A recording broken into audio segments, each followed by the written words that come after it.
Sherlock Holmes Chapter 1 represents our own vision of what could be Sherlock's younger years. We aim to provide a convincing storyline to portray his transformation into a compulsive and distant genius. The game relies on certain psychological concepts, such as self-acceptance and coping with trauma, and today we want to talk about how we approach Chapter 1's narrative in our cinematics.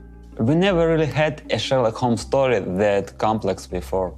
A story with a clear, defined development arc, with challenges that impact Sherlock and expose his weaknesses. It's a deep dive inside his mind, and it needs to be communicated properly. There is no room for exposition dumps here. If the game has something to say, we want the players to interpret the message.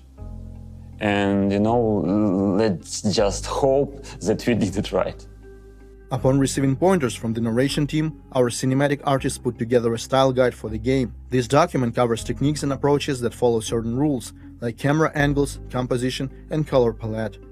In this particular shot, we use negative space behind Sherlock to show how he dominates his opponents.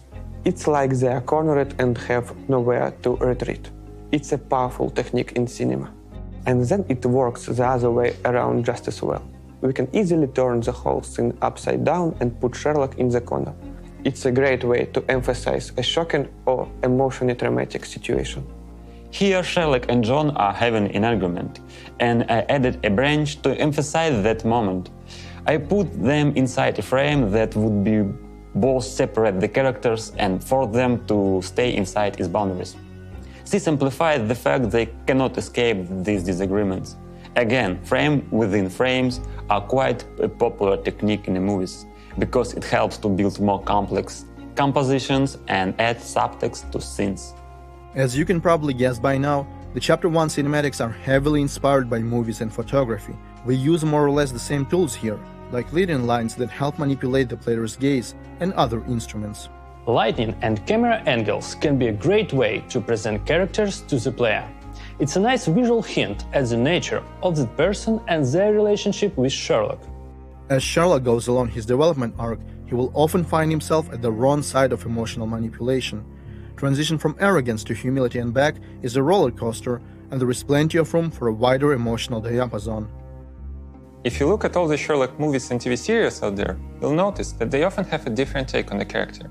It's easy to think of Sherlock as a cold, calculating man, but he's also very extravagant, a master of turning everything into a real spectacle, a theatrical performance, if you will. Sure, some of our cases are rough and gruesome, but a lot of them are fun and almost naive, because Sherlock has basically his childhood pal alongside him all the time. Their playground suddenly became all grown up, but their demeanor is yet to catch up to this. And we try to convey the spirit of buoyancy and cheerfulness with our use of music and sound effects. The moment we walk through those doors, this one is inspired by the movie Amélie. I absolutely adored the style of that film, and I wanted to create something similar in our game. I think that particular type of visual narrative blends perfectly with our Sherlock and John, especially John, because we get a glimpse at who that guy really is. This specific montage, the comedy elements, they all help us do a proper presentation. John has some kind of panic attack in this scene, and I wanted to emphasize somehow that moment when your world is suddenly spinning out of control. Finding that vertigo effect was a bit of a trial and error, but in the end, I thought, well, what if I literally rotate the world around him? It helped a lot that it's a very personal story, because it falls into a category of game that I always wanted to do. You know, that feeling when you watch a movie or play a video game and you are so invested in the story, where you connect with director on an emotional level. As a cinematic artist, I always wanted to achieve something like that, and I am anxious to see if it works.